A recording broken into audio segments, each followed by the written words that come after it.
Good evening and welcome. I will now call the 8th meeting of the Laurel Mayor and City Council on April 8th, 2024 to order at 6 p.m. Madam Clerk, will you please call the roll? Councilman DeWatt, Councilwoman Johnson. Here. Councilman Mills. Here. Councilwoman Clark. Here. President Cole. Mayor Sidnor. Here.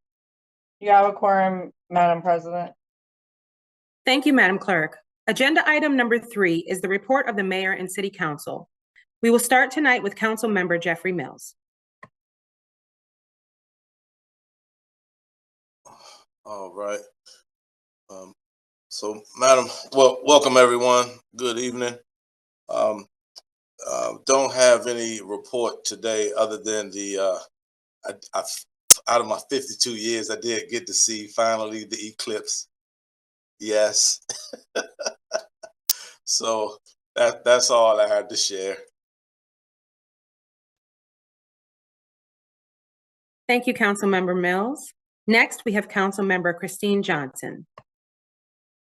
Good evening, everyone. Similarly, I didn't think I had much to share today either, but I also saw the eclipse for the first time, which was exciting. And then I did get a chance to stop by the my time with the mayor this afternoon, so I had a chance to hear what the constituents had to say and address to the mayor. So that was my report for today. Thank you, Council Member Johnson. I will now provide my report. Since our last meeting on March 25th, I attended Congressman Glenn Ivey's first Domestic Violence Advisory Board meeting, where I met passionate leaders throughout Prince George's County, volunteering together to enhance victim protection, support, and access to justice. During that week, I also spoke in length with a resident of the Aventura Conti Crossing property regarding concerns about parking and towing. I took the weekend to understand and prepare for the special meeting regarding the DPW. On April 6th, I participated in the EAC Patuxent River cleanup at Riverfront Park. Council President Cole was also in attendance. Thank you to our wonderful Parks and Rec department and to my EAC members and L4P for participating as well. We collected about 10 biodegradable bags of trash, a lot of furniture and other items. On Sunday, April 7th, I served with Dr. Carmel Norris, a resident of Laurel, to help promote prison fellowship at National Community Church in DC. Prison fellowship is a program that helps returning citizens reintegrate into society. That concludes my report. We will now move to the mayor's report. Mayor Sidnor, you now have the floor. Thank you, Councilwoman President. Appreciate you. To my report, March the 27th, I attended the Maryland Black Mayor's meeting. March the 29th, I attended a fundraiser of Oliver's Old Tavern. March the 6th, the Zeta Phi Beta sorority youth event They came out to do some things that teach our young people about fire safety, community safety. It was a well-attended event as well. Then that night, my alumni, Virginia State University, at a sneakers ball, we're raising money for any Prince George County resident that's going to attend Virginia State University. So that was pretty awesome as well. My time with the mayor today was the first one we had today. We had one constituent come out. It was a very informative conversation. Looking forward to next month for more constituents to come out to we can just meet you one-on-one and talk about some things you want to talk about. Some announcements we have. On April the 13th, I'll be going to the Selborne House, or open house, from 2 p.m. to 4 p.m. So all the residents of Selborne House, I hope you show up there. It's just open discussion, just to talk about some things going on in the city. April 16th, open discussion with all the veterans. So if you're a veteran, military veteran, come out to City Hall from 4 p.m. to 5 p.m. in the City Hall chambers. Open discussion about that. Electronic recycling, paper shredding will be done this weekend, next weekend, April 20th. If you got any styrofoams, and drop it off at Public Works from 8 a.m. to 12 p.m.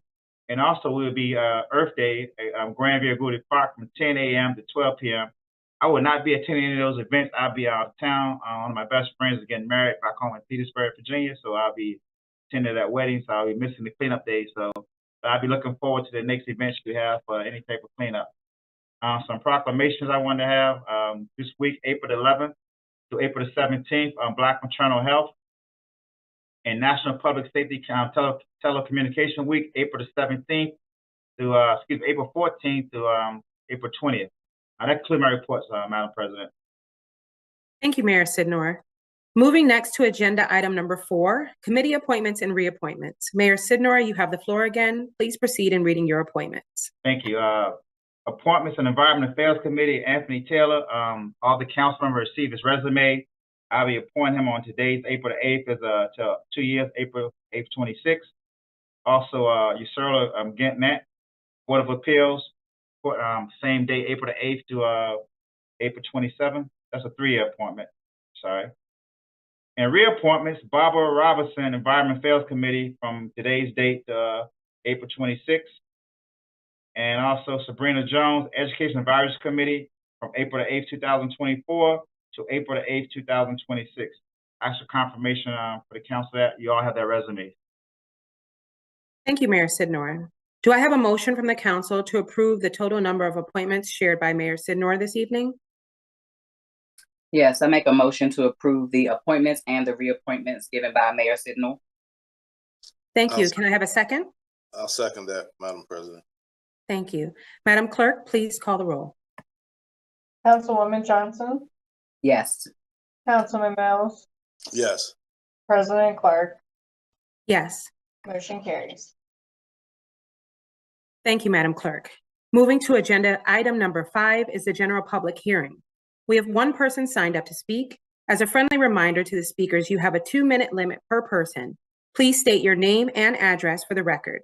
I will now open the general public hearing at 6:06 p.m. Madam Clerk, is Ms. Mouton ready to speak? Madam President, I don't see Ms. Moon on the call. Okay. Yeah, I don't think so. She's logged in. Okay. Should we wait or should we proceed? I just would proceed, and then if she does come in the next minute or so, I can let you know. Okay, thank you. I will now close the general public hearing at 6:07 p.m. We will move on to agenda item number 6, which is the consideration of a bid recommendation for Granville Gude Lakehouse remodel by the Department of Parks and Rec, requesting to approve the replacement of the roof, siding, windows, and doors of the Lakehouse. Deputy Director Van der Vossen, you now have the floor. Thank you, Council, Madam President, Clerk, Mayor, and remaining council members. As presented by Mr. Bailey and discussed in the April 3rd work session, the Department of Parks and Recreation is requesting approval to replace the roof, siding, windows, and doors at the Lakehouse located at the Granville Gude Park. The Lakehouse was constructed in 1988 and is used as the department's boating and concession facility. The department also utilizes the building as a major rental facility. As part of the park, the facility hosts many special events such as Lake Fest, outdoor concerts and movies, special events, and serves as the 4th of July committee's home base. Over the years, the roof and siding have exceeded their useful lifespan, and each have already been replaced once. The proposed work will include replacing the shingles, gutters, windows, and doors. A 5-year warranty on materials and installation is provided by the contractor, and a 50-year manufacturer warranty on the roof for any manufacturer defects. The Department of Parks and Recreation was able to secure 3 bids, which were from Russo's Construction out of Spencerville, Maryland for $68,850, Paramount Roofing and Construction out of Pasadena, Maryland for $66,700, and Armor Home Improvement out of Woodbine, Maryland for $64,769. Funding for this expenditure is provided in the amended FY24 CIP Major Facility Maintenance Budget. It is recommended that the Mayor and City Council award the remodel of Granville Gude Lakehouse to Armor Home Improvement of Woodbine, Maryland for a cost of $64,769 and provide a contingency of 10% for an additional $6,476.90 for an overall total proposal of $71,245.90. Thank you, Madam President Clerk. Thank you, Deputy Director Vander Vossen. Are there any questions or comments from the council? If not, I will now entertain a motion to approve. A motion to approve the recommendation for the bid for the Granville Gude Lakehouse remodel. Thank you. And can I have a second? I'll second. Thank you. Madam Clerk, please call for the vote. Councilman Mills, Yes. Councilwoman Johnson, Yes. President Clerk. Yes. Motion carries. Thank you. Moving to agenda item number 7, the consideration of a bid recommendation to purchase 70 police tough books and in-car docking equipment. Director Cornwell Shield, you now have the floor. Good evening, and thank you, President Clark, Mayor Sidnor, and council members. Before you is a bid market recommendation for the purchase of 70 FC40 Panasonic tough books for the Laurel Police Department, including 5 years warranty and support, associated security and management products, and the upfitting of 60 police vehicles with in-car docks for the new tough book model. As discussed in the work session, these will replace the current fleet of laptops used by sworn officers, all of the sworn officers, currently comprised primarily of CF33 model tough books, which will no longer be supportable at the end of the calendar year 2025. These laptops are a key piece of equipment for our police officers, and these selected models include all of the key technology to ensure that they're able to fully operate in any setting. As with most computer technology, these can be expected to have a life cycle of about 5 years before they need upgrade or replacement.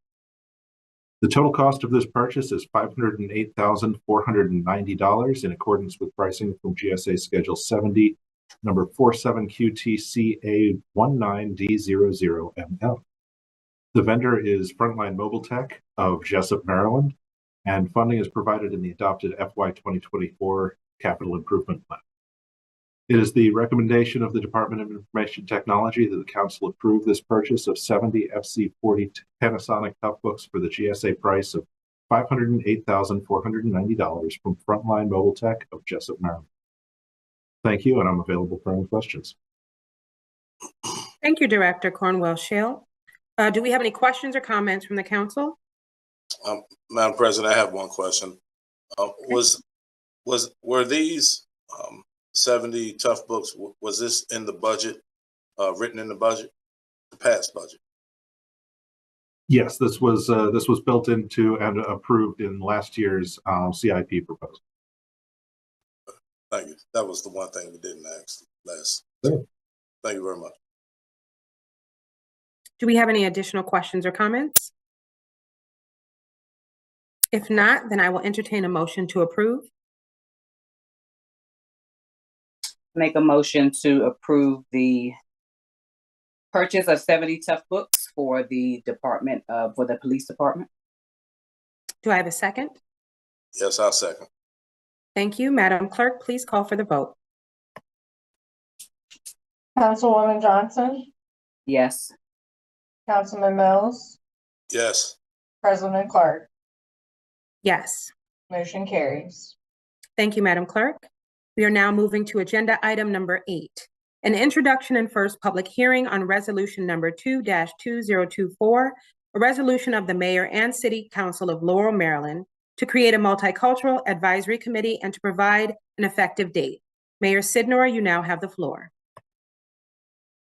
Thank you again, Madam President. As we mentioned in the work session last week, the Multicultural Committee will be established following members. The committee purpose is to coordinate and advise the mayor and city council, department, and community regarding issues impacting the multicultural community, educate the community about the city cultural diversity, recognize those in the community that are making a difference in the area of diversity, plan the annual Community and Culture Day Festival, which shall be held the second Saturday of September each year. There will be a budget with this committee.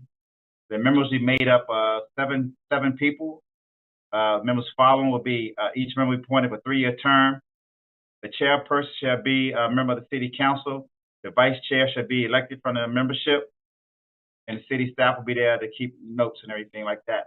So this is something very important in our community. Like, we live in a very diverse community, and we can cover all ethnicities in our city with this committee. We still have our own events as Black History, Women's History Month discussed last week, but this is something that I think will be beneficial to our city, and looking forward to the council approval on the second hearing.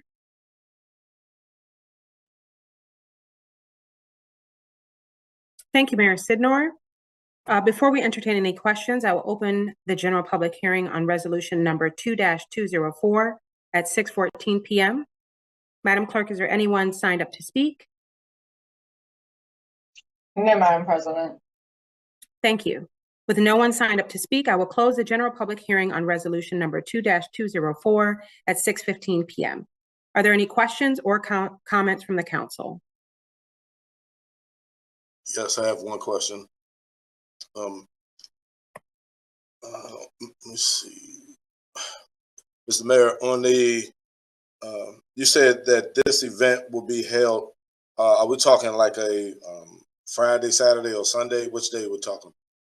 And be on a Saturday, Councilman Mills. It'll be the second Saturday of September. Second Saturday. Festival. Yeah, it'd be a festival. It'd be a citywide festival. Okay. And now on the 15th, there's what is called First Day of Hispanic Heritage Month. Are you aware of that? Yes, I'm aware of it. So, Hispanic Month started on September 15th, I think October 15th, so around 30 days. So, yes. So it'd be right before that. Yeah, we celebrate Hispanic Month throughout the whole month. So, just because the festival can still cover that. So, just because we might start before, but we still can cover this. Multicultural is something yearly round.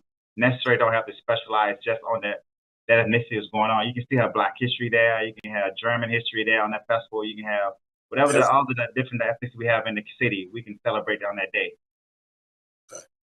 And would we be like targeting those different ethnicities? Yes. We'll be targeting everybody. And once again, that's what the committee is made of. The whole purpose of this committee, like we said last week on the work session, is to embrace all the different ethnicities we have in our community. And this, we feel that instead of having something every month, even though we already have something every month, you're going to celebrate those individuals every month. But the festival, we realize we don't need a citywide festival every month. So we just bring it all together in September. We can just branch it all out. And the committee, like I said before, can be very creative with it. We're still going to acknowledge Asian Pacific Month. We're still going to acknowledge Hispanic Month. We're still going to acknowledge all those individuals' months, but the festival is going to bring it all together. Like I said, we got people from Germany here, live here. We got people from Czechoslovakia, people from all over Africa. So we got all kinds of nationalities we just bring. The committee, once again, is going to be made up of 7 members from this community, and how they brainstorm, how they plan this festival for the second Saturday of September. We'll bring it all home. So now to your question, we're still going to acknowledge those different ethnicities each month. Okay. All right. And where would you like for this to be held? It's like, is this indoor, outdoor? I mean, we haven't. I think this year is scheduled to be at the Alice McCullum Field. I think that's what's scheduled this year to be at. But the committee can probably change it next year. That's what we planned. We don't have a committee right now, so the city staff is planning it right now. So next year, the committee might say we want to move it to Laurel Lakes. I don't know, but but this year it's planned to be at McCullough Field. Okay, thank you, sir. Mr. Mayor, if I could perhaps answer some of these questions.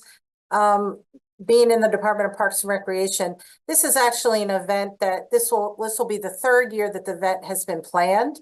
It's actually only the second year that the event was held. The first year fell right after COVID. So unfortunately, the planning sort of fell through on that.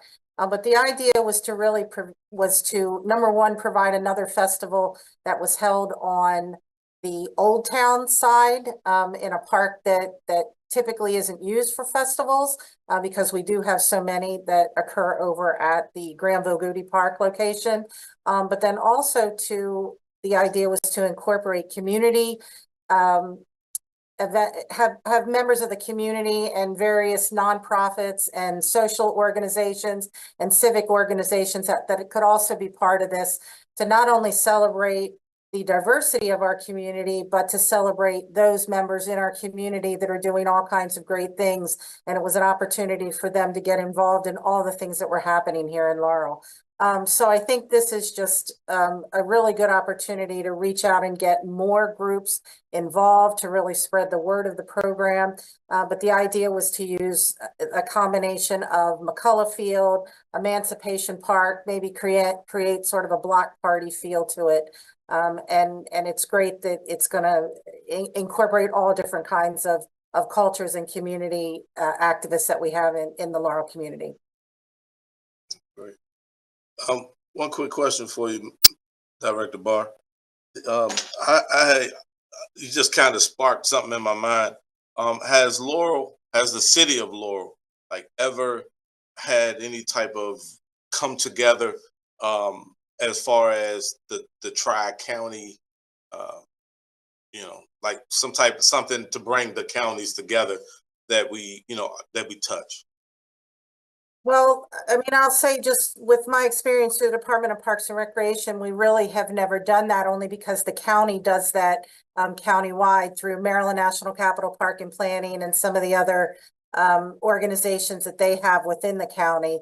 We've sort of tended to try and celebrate our own local community, but as we know, our local community really does include the greater Laurel area Right. and parts of Howard County and parts of Anne Arundel County, and we open everything up to everyone. Okay, maybe we can do that one day. All right, thank you all. Thank you, everyone. The second public hearing with a possible action on this item will be at the regular meeting on April 22nd at 6 p.m. We now have Ms. Mouton on the line, as well as Ms. Sherry Dotson. Madam Clerk, would we like to open the general public hearing again? Yes, Madam President, and I can let Ms. Moon speak now. Okay, great, thank you. Again, we do have Ms. Mouton and now Ms. Sherry Dotson as well to speak. As a friendly reminder to the speakers, you have a 2-minute limit. Please state your name and address for the record. I will now open the general public hearing again at 6:21 p.m. Ms. Mouton? Good afternoon. This is Shannon Mouton, and I'm here on behalf of Laurel Advocacy and Referral Services. The address is 311 Laurel Avenue, Laurel, Maryland, 20707. First, let me thank the council and the mayor for this opportunity to come before you this evening. We have had a great partnership since I've been here, and it's my understanding since Lars's founding more than 37 years ago. So we do appreciate this opportunity. And we also want to extend an invitation for the entire council and administration to please attend our community food giveaway and resource fair that will be happening on Saturday, April 20th at the Multi-Service Center. So we do hope that everyone will be able to be there between noon and 2 p.m. We have over 30 other nonprofits and service-based organizations presenting. So we will hope you will be there. I do come before you this evening, however, to make an appeal for a budget allocation of $100,000 for Laurel Advocacy and Referral Services. For the last several years, especially through the pandemic, the city has been able to allocate significant funds to LARS through the American Rescue Plan, which went to support specifically Laurel residents. Again, City of Laurel residents were the ones who received the funding from the City of Laurel to the tune of $809,684.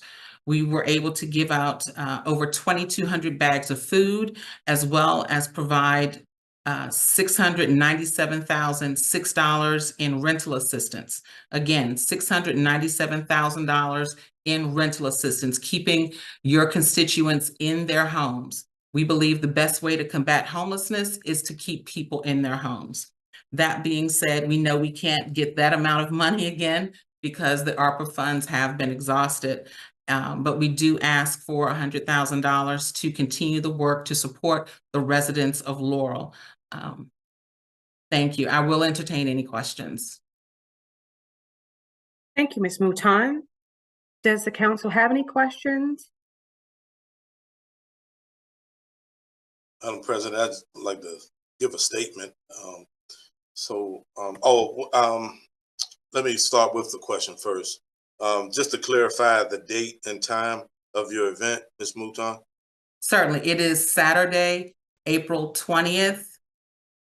Saturday, April 20th, from noon to 2 p.m. All right, from noon to 2. Yes. Okay. All right. And okay. So yeah, I'm just putting that on the calendar. I know we have like a Earth Day cleanup at 10 o'clock. And that is at the Granville Park. Okay. So I know I owe you a visit, and I got to get myself down there. Certainly, sir. We're happy to have you anytime. And let me, okay, so now I got that out. First of all, I'd like to say thank you for all your work that you all do. Because I mean, good grief, I don't know where a lot of people would be without you all, you know, as far as the rental assistance and food. Really, really appreciate that. The funding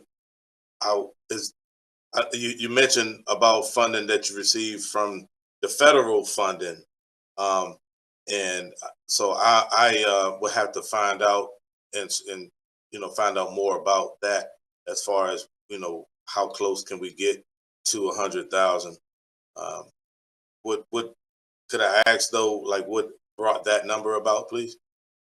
That we felt here at LARS that was a reasonable ask based on the amount of services that we'll be able to provide. So one of the reasons why the amount of money was so high that we were able to provide for Laurel residents is because we were wiping out debt. We were wiping out back rent for 3, 4, 5, 6 months, writing checks for $8, $9, $10, $12, $15,000. That is not sustainable. And we understand that.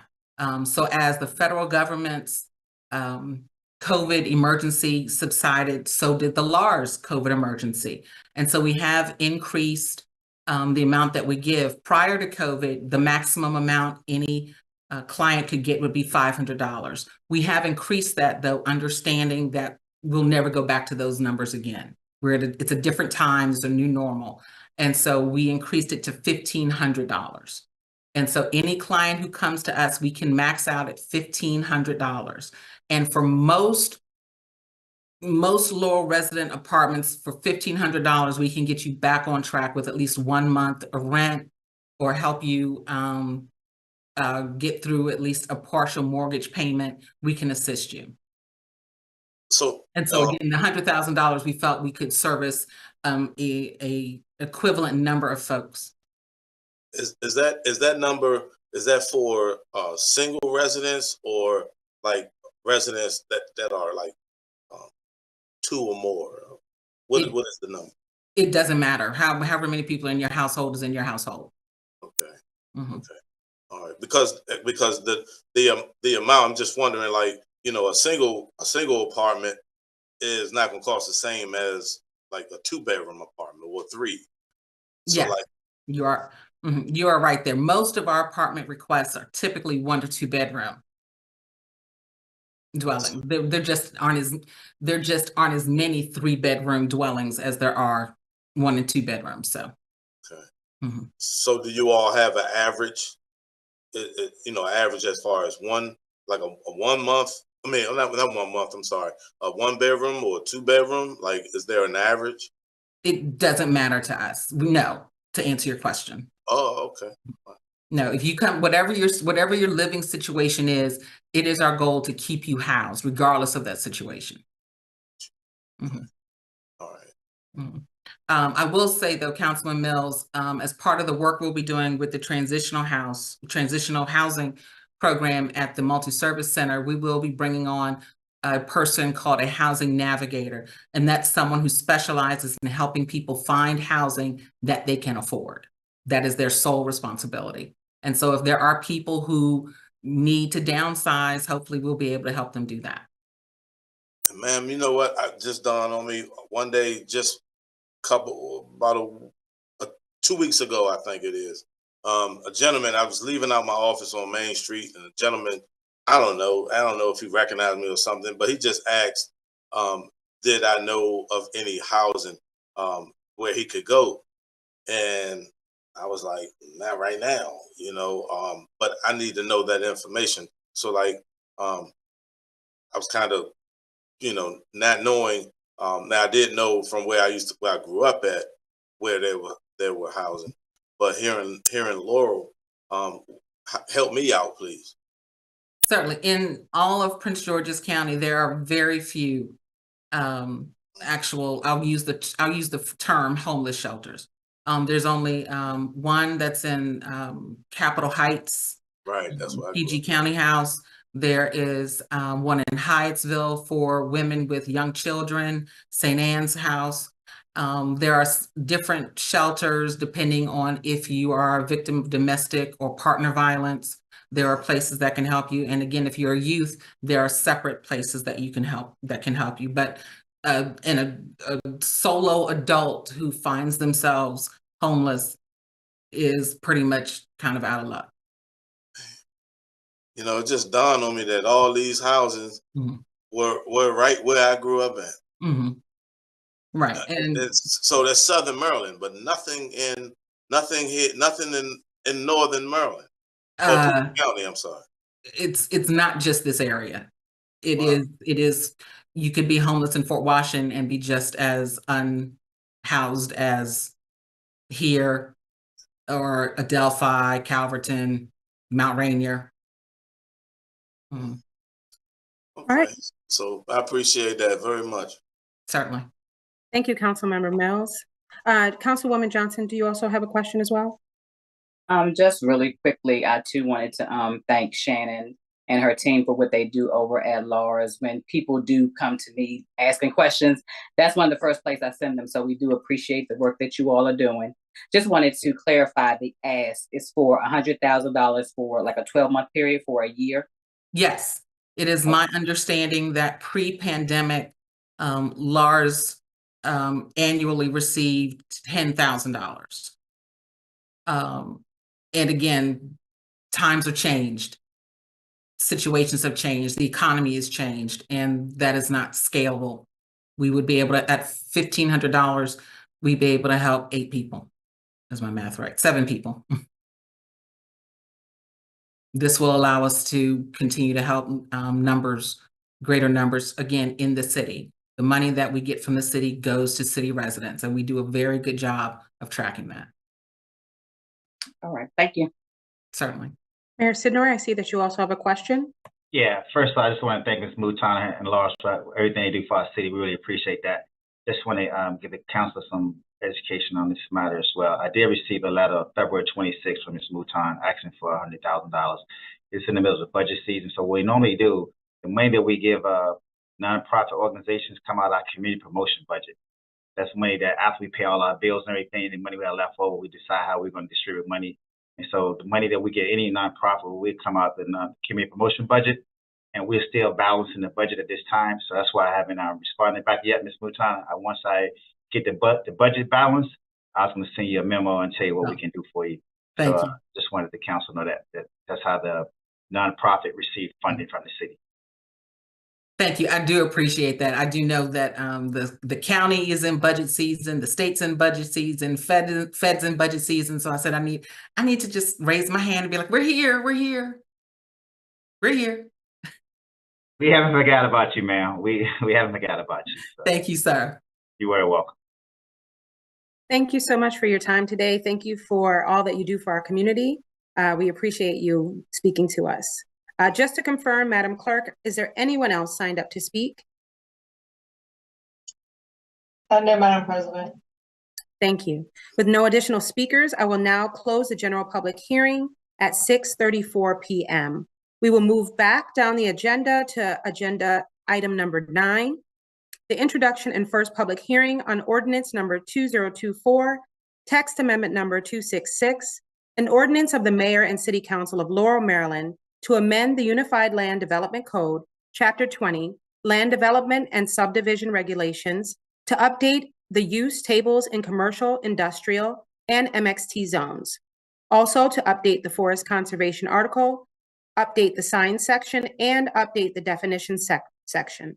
Director Love, you now have the floor. Thank you, and good evening, President Pro Tem, Mayor, and council members. As we talked about at the work session, before you is ordinance 2024 is required by the City of Laurel Code, providing legislation to amend the Unified Land Development Code, Chapter 20, Land Development and Subdivision, to update the definition section, commercial use table, industrial use table, MXT use table, the forest conservation article, and sign section. This is the 9th phase of the code update. The majority is really just of the proposed changes are to ensure that all uses included in the table also have corresponding definitions and eliminate anything that might be contradicting in the uses and definitions.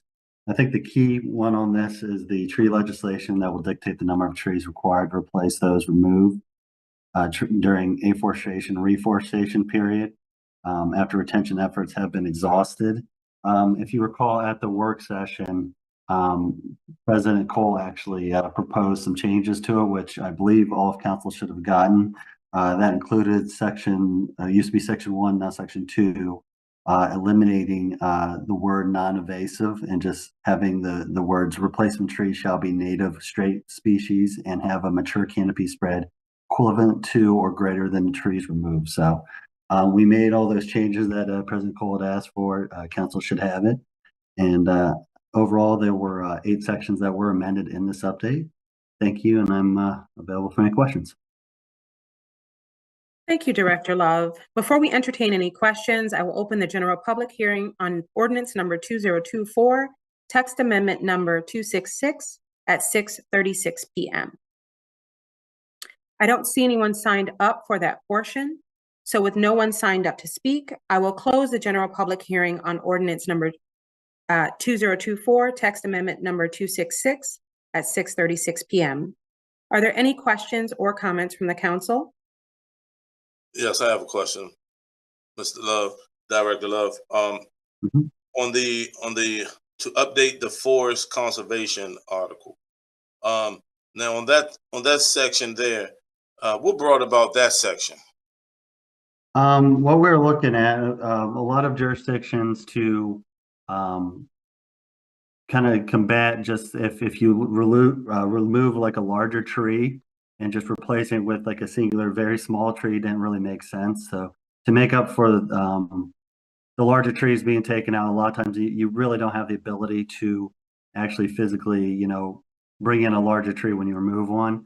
It's to kind of make up for that amount of space that's taken up and vegetation. So we're inspired by other jurisdictions looking at that. Some calls from some various people around the city, so who are concerned about that. So that's why we made that change to allow for more trees as opposed to trying to replace in kind, which really isn't that possible. Okay. So, like, I mean, because when you have the, I mean, we probably all the council receiving. I don't know. I'm just assuming that a lot of the council receiving, you know, this save the trees emails, and when it comes to the development, and the development. Now I've kind of, I'm gonna be partial when it comes to, you know, the development and, you know, and tree, you know, those people call us tree huggers. Okay. You know, those, we want to, you know, save the trees, but I understand that, you know, we have to develop the city. And so, when you can bring in large trees, very expensive though. Yes, I've done. I have probably hadn't mentioned this, but I've owned a landscape company for 20 years, and I just, you know, moved out of that and into something else. But but yeah, I'm very familiar with that, and you know, so when developers are doing the like removal of the trees, is it a way to like, well, there is a way to extract a tree, use the trees that you have on that property, right? That you would normally cut down instead of having to purchase the trees. How about like replace the trees in which you don't have to buy the trees?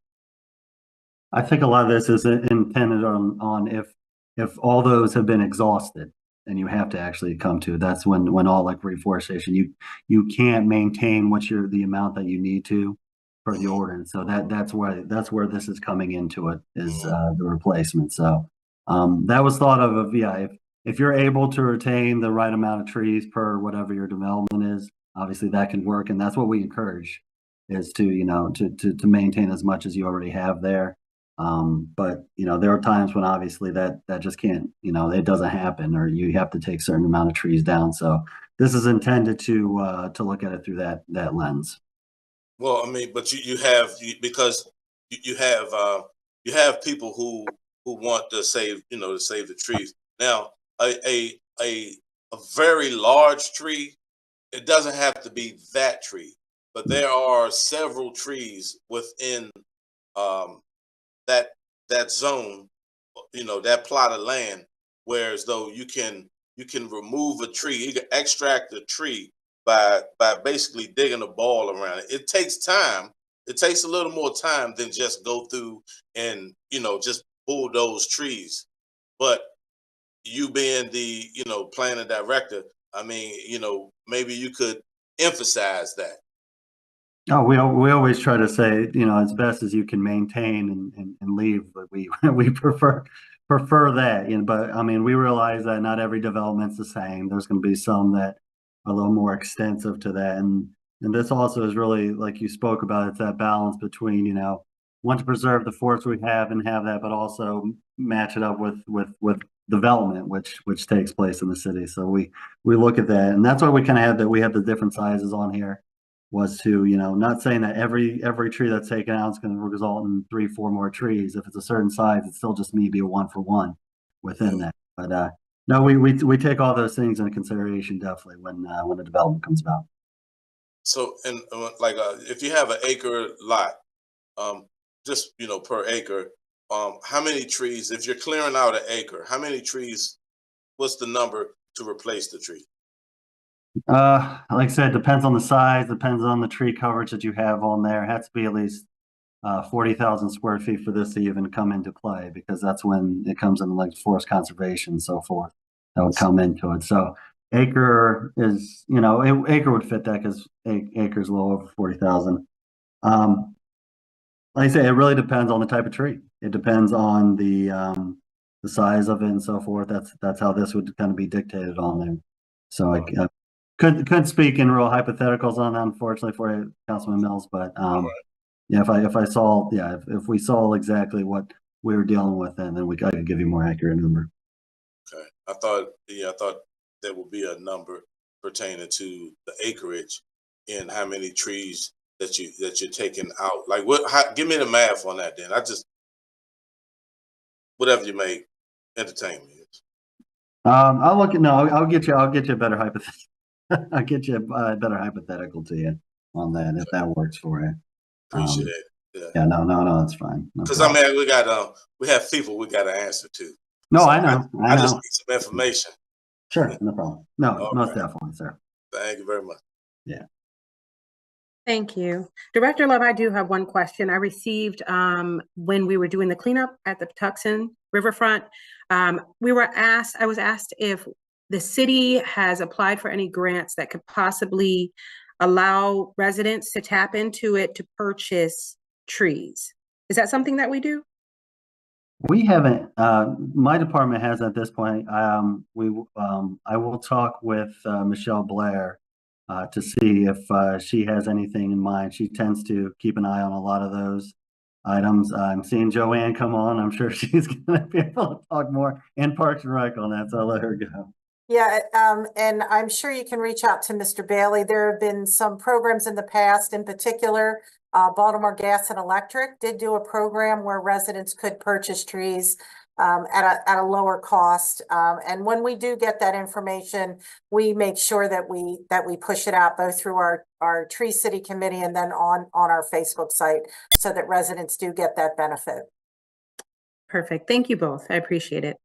Thank you, Director Love, for your time. The second public hearing will be with possible action on this item will be at the regular meeting on April 22nd at 6 p.m. Now for our last agenda item, number 10 is an introduction and first public hearing on ordinance number 2025, an ordinance of the Mayor and City Council of Laurel, Maryland, repealing and reenacting with amendments Chapter 18, Building and Building Regulations of the Laurel City Code, Article 1 through 13.